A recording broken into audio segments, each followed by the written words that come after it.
Hi viewers, welcome to Rajesh Lekalu. Today our topic is bar diagrams and graphs practice bits. Okay, మనం ఒకసారి వీటిని చూద్దాం. Questions ఏ విధంగా అడుగుతున్నాడో, options ఎలా ఉన్నాయి, మనం ఏది అడిగితే ఏది చేయాలనేది మీకు క్లియర్గా చెప్తాను. రైట్, వినండి.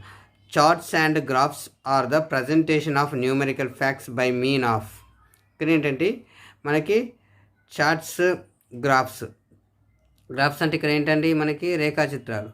ఓకే రైట్, ఈ charts and graphs are the presentation of numerical facts by mean of. Option ఏంటి? Points and lines. ఇదేంటి? Area and other geometrical forms, symbols, all the above. అంతే కదండి, మనకు పాయింట్స్ ఉంటాయి, లైన్స్ని బట్టి మన పాయింట్స్ని బట్టి లైన్స్ డ్రా చేస్తాం. అక్కడ ఏరియా, ఏ ఏరియాలో మనకి ఏంటిది అనేది ఇచ్చినా కూడా మనం డ్రా చేసుకుంటూ వెళ్ళిపోతాం. సింబల్స్ను, ఓకే, సింబల్స్ని పెట్టేసుకుంటూ మనం చేస్తాం కాబట్టి ఇవన్నీ యూజ్ అవుతాయి మనకి. ఓకే రైట్, ఇక్కడ చార్ట్స్ అంటే చిత్రపటం, ఇది రేఖా చిత్రం. అయితే ఈ రెండింటి కూడా మనకు ఆ సింబల్స్ కావచ్చు, లైన్స్ కావచ్చు, పాయింట్స్ కావచ్చు, ఏవైనా కూడా మన ఏరియా లేదా ఏదైనా దానికి సంబంధించిన జాగ్రఫీని కూడా తీసుకొని మనం ఏం చేస్తాము, ఓకే, ఇవన్నిటి పెట్టేసి ఇవన్నీ యూజ్ అవుతాయి కదా. సో అందుకే మనకి ఆప్షన్ ఇక్కడ వచ్చేసి మనకి all the above. Right, graphs and charts facilitate అంటే ఆప్షన్స్ ఏంటి? Comparison of values, to know the trend, to know the relationship, all the above. అంతే కదా, అన్నిటికీ ఒకదానికి కూడా సంబంధం ఉంటాయి కాబట్టి మనకి ఆల్ ద above అని వచ్చేస్తుంది. రైట్, ఇక్కడ వచ్చేసి మనకి the purpose served by diagrams and chart is simple presentation of data, to avoid tabulation, to avoid textual form. అంతే కదా, ఆల్ ద ఎబో. అంటే ఇవన్నీ మనకి యూజ్ ఉంటాయి కాబట్టి ఆల్ ద ఎబో అనేది important. Next, try linear chart is used to portray simultaneously. అంటే ఏంటి? ట్రై లీనియర్, ఇక్కడ ట్రై అని అన్నప్పుడే మనం అర్థం చేసుకోవాలి. ఏంటది ట్రై అనగానే 3 వేరియబుల్స్. అంతే, ట్రై అంటే 3 కదా, అది ఒక్కటే గుర్తుపెట్టేసుకుంటే సరిపోతుంది. The shape of A try linear chart is that of A cone, cube, equilateral triangle, pyramid. అంటే ఇక్కడ ఏంటి మనకి ట్రై లీనియర్, ట్రయాంగిల్ అంటే ఇదే కదా ట్రై. ఓకే, అంటే ఈక్విలేటర్ ట్రయాంగిల్ అనేది మనకు ఆప్షన్. కోన్ అనేది, క్యూబ్ అనేది ఇవి రావు కదా పిరమిడ్కి ఇట్లా. Right, which of the following is 1 dimensional diagram. 1 dimensional, pie chart అంటే రౌండ్గా ఉంటుంది, గ్రాఫ్ అంటే ఇక మనకు తెలిసింది ఇలా ఉంటుంది, సిలిండరు ఇలా ఉంటుంది. ఓకే రైట్, అంటే ఇది మనకి 3 డైమెన్షనల్ కిందకి వస్తుంది. ఇక 1 డైమెన్షన్ అంటే ఒకటి బార్ డయాగ్రామ్, ఇది అనేది రైట్ ఆన్సర్. ఓకేనా? Right, next, which of the following is not a 2 dimensional diagram. ఇక్కడ 2 డైమెన్షనల్ డయాగ్రామ్ అంటే మల్టీ డయాగ్రామ్ అంటే ఏంటి? 2 ఆర్ మోర్ ఉండాలి. 2 ఆర్ మోర్ అంటే ఎంతకంటే ఎక్కువ ఉండాలనే బట్టి ఏంటిది మల్టీ బార్ డయాగ్రామ్ అని అంటాం కాబట్టి ఇది. ఓకేనా అండి? Right, next, non dimensional diagrams are also known as non dimensional diagram. Non dimensional అన్నప్పుడే మీకు క్లాస్ 8, 9లో చెప్పి ఉంటాను మీకు. అందులో చూడండి అమ్మా, మీకు నోట్ అని కూడా రాయించాను. నాన్ డైమెన్షనల్ వీటిని అంటాం పిక్టోగ్రామ్స్ని అంటాం. పిక్టోగ్రామ్స్ అంటే మనకు పిక్చరైజింగ్ ఉంటుంది అక్కడ. ఓకే, సో దాన్ని మనం నాన్ డైమెన్షనల్ అని చెప్పేసి తీసుకుంటాం. Next, ogive curve occurs for more than type distribution, less than type distribution, both A and B. C వచ్చేసి none of A and B. అంటే ఇక్కడ బోత్ ఏ అండ్ బి. ఇక్కడ ఎట్లా అంటే మనకి ఒజైవ్ కర్వ్ ఎలా ఉంటుంది? ఇగో ఇలా ఉంటుంది, ఓకే, ఇలా ఉంటుంది, ఇటు ఇడిపోతుంది, ఇటులో వస్తుంది. అంటే ఇక్కడ మనకి మోర్ దెన్ ఇక్కడ నుంచి వస్తుంది, ఇక్కడ లోయెస్ట్ ఇక్కడ నుండి వస్తుంది కాబట్టి మనం ఏమంటాం? బోత్ ఏ అండ్ బి అని చెప్పేసి తీసుకుంటాం. In a ogive curve the points are plotted for ఎలా ఉంటుంది? The values and frequency, the values and cumulative frequency and cumulative frequency, none of them. ఎట్లా తీసుకుంటాం మనం? ద వాల్యూస్ అండ్ క్యూములేటివ్ ఫ్రీక్వెన్సీని తీసుకుంటాం. ఓకే, మీకు దీని గురించి మనకు క్లాస్ 10లో చెప్పాను. ఒకసారి మీకు ఏమైనా డౌట్ ఉందంటే అందులో చూడండి, మీకు క్లియర్గా ఎక్స్ప్లెయిన్ చేశాను దాంట్లో. Next, ogives for more than type and less than type distribution intersect at. ఇక్కడికి వచ్చేసరికి ఏంటంటే మనకి ఇక్కడ ఏంటి, మనం గ్రాఫ్ ఇలా డ్రా చేస్తున్నప్పుడు ఇది మీడియన్ కదా, రైట్, అంతేనే కదా, ఇంటర్సెక్ట్ అవుతున్నాయి కదా. ఇక్కడ ఇంటర్సెక్ట్ అయ్యేటి ఏంటి? మీడియన్ అని చెప్పేసి తీసుకుంటాం. ఓకేనా అండి? Right, in a bar diagram the base line is, ఇక్కడికి వచ్చేసరికి ఏంటంటే horizontal vertical, false base line, all the above. ఇక్కడ మనకి వర్టికల్ అనేది ఇంపార్టెంట్. వర్టికల్ అనేది ఎట్లా ఇంపార్టెంట్ అంటే ఇక్కడ బేస్ లైన్ మీద మనం డ్రా చేస్తాం అంతే కదా, బార్ డయాగ్రామ్స్ అనేవి ఇలా తీసుకుంటాం. ఓకే, సో దాని ఆప్షన్ ఏంటిది? Vertical. Okay, in a column chart the base line అనేది ఎలా ఉండాలి? హార్జెంటల్ ఉంటుందా, వర్టికల్ ఉంటుందా, ఎట్ అన్ యాంగిల్ 45 ఉంటుందా, falls.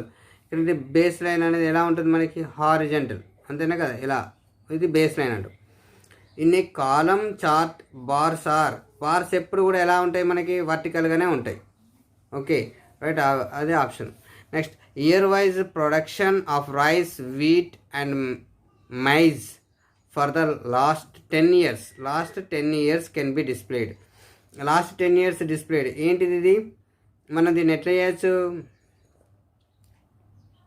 Rice, wheat, maize year wise production తీసుకుంటే, ఇప్పుడు ఫర్ సపోజ్ 1990 నుండి 2000 వరకు 10 years కదా, ఇలా తీసుకున్నాం అనుకోండి. అంటే మనకు ప్రోడక్ట్ ఇది రైస్కి సంబంధించింది, ఇది వీట్కి సంబంధించింది, ఇది మైజ్కి సంబంధించింది. ఓకే, ఇలా తీసేసుకుంటే ఒకటే ఇయర్లో మూడింటికి సంబంధం. అంటే దీన్ని ఏమంటాం? మల్టిపుల్ కాలం చార్ట్ అనేది చెప్పేసి తీసుకుంటాం. అర్థమైందా అండి? ఇంకో ఇలా తీసుకోవాలి, ఇలా 3 మనకి ఇయర్ వైజ్ అని చెప్పేసి తీసుకున్నాం. అంటే ప్రతి ఇయర్కి 3 ఇలా ఉంటున్నాయంటే మల్టిపుల్ కాలం చార్ట్ అనేది మనం తీసుకుంటాం. Okay right. మీరు చాలామంది సబ్డివైడ్ కాలం చార్ట్, మనకి మైజ్ ఇంత పర్సెంటేజ్ 45 tons అని, లేకపోతే వీట్ 20 tons అని, లేకపోతే రైస్ 10 tons అని ఇలా ఇచ్చినప్పుడు ఏంటంటే సబ్ డివైడ్ తీసుకోవాలి. ఒకటే దాంట్లో మనం ఇలా తీసుకుంటాం అన్నమాట. కానీ ఇక్కడ అలా కాదు, ప్రొడక్షన్ ఎంత ఉంది 10 yearsలో అన్నప్పుడు మనం ఈ మల్టిపుల్ అనేది చెప్పేసి తీసుకుంటాం. ఓకేనా అండి? Right. Profit and loss of a firm during various years can be displayed through. ఇక్కడ మనకి ఏదైనా కంపెనీ తీసుకున్నట్టయితే, ఈ ఫిమ్ అంటే మనం ఇక్కడ కంపెనీ కింద తీసుకోవాలి. దాని ప్రాఫిట్ లాస్.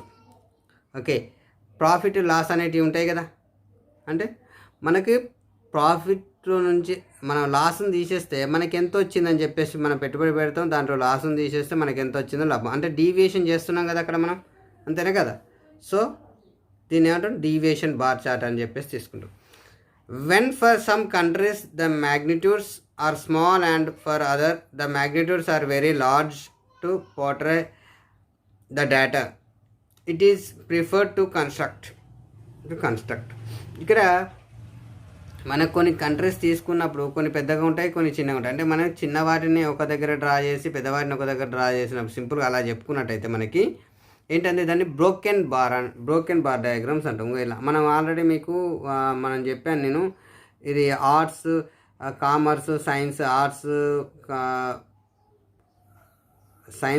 కామర్స్ అని చెప్పాను. ఇక్కడ సబ్జెక్ట్ వైజ్ చెప్పాను. ఇలా అంటే దీనికి ఇలా దీన్ని ఏమంటారు? దానికి ఇలా డ్రా చేస్తున్నప్పుడు మనం బ్రోకెన్ అని చెప్పేసి తీసుకుంటాము. Okay, broken bar diagrams. Histograms are suitable for time series data, chronological distribution both A and B. ఇప్పుడు హిస్టోగ్రామ్స్ అంటే మనకి ఎప్పుడు కూడా దానికి కాలానుక్రమంగా మనకి ఏదైతే వస్తుంటుందో పాతదాన్ని బేస్ చేసుకుంటూ దాన్ని ఏమంటాం మనం ఏంటంటే దాన్ని ఈ రెండు టైమ్ సిరీస్ డేటా ఉంటాయి, క్రోనాలజికల్ డిస్ట్రిబ్యూషన్ ఉంటాయి. ఓకే, వాటి బోత్ ఏ అండ్ బి. ఇది to show the maximal and minimal values, అంటే లార్జెస్ట్ కావచ్చు లేదా స్మాలెస్ట్ లేదా మ్యాక్సిమల్ లేదా మినిమల్ అని చెప్పేసి మనకు ఆల్రెడీ రేంజ్ కర్వ్ అని చెప్పేసి చెప్పాను. ఒకసారి మీరు 10th వీడియోలో చూస్తే మీకు క్లాస్ 10లో చూస్తే తెలిసిపోతుంది. Next, pictograms are very accurate, least accurate, mostly used, scientifically correct. ఇక్కడ వచ్చేసరికి ఏంటంటే లీస్ట్ యాక్యురేట్ పిక్టోగ్రామ్స్ అనేవి మనకి ఎప్పుడు కూడా లీస్ట్ యాక్యురేట్లోనే ఉంటాయి. With the help of ogive curve one can determine median, deciles, percentage, all the above. ఇది ఎప్పుడు కూడా మనకి ఏంటిది? ఒజైవ్ కర్వ్ అనేది అంటే ఇక్కడ మీడియన్ లేకుండా ఇంకోసారి క్వార్టైల్ అని కూడా ఇస్తాడు. మీడియన్ ప్లేస్లో క్వార్టైల్, డెసైల్స్, పర్సంటేజ్ ఆ 3 కూడా దీంట్లో ఉంటాయి. అది గుర్తుపెట్టుకోవాలి. Lorenz curve is an indicator for the distribution of 2 factors being unequal. ఎప్పుడైనా కూడా ఇప్పుడు మనకి ఇలా ఉంటుంది కదా, దీన్ని ఇలా తీసుకునేటప్పుడు, ఈ కర్వ్ ఇలా తీసుకునేటప్పుడు లోరెంజ్ కర్వ్ అంటాం మనం దీన్ని. ఇది ఎప్పుడు కూడా అన్ఈక్వల్గానే ఉంటాయండి. దాన్ని ఇలా గుర్తుపెట్టేసుకుంటే సరిపోతుంది. ఓకే రైట్, ఇదండి ప్రాక్టీస్ బిట్స్. దీంట్లో మీకు ఏమైనా డౌట్ ఉందంటే కామెంట్ పెట్టండి. ఓకే, ఒకసారి మీకు ఆన్సర్స్ కూడా చూపిస్తాను చూడండి.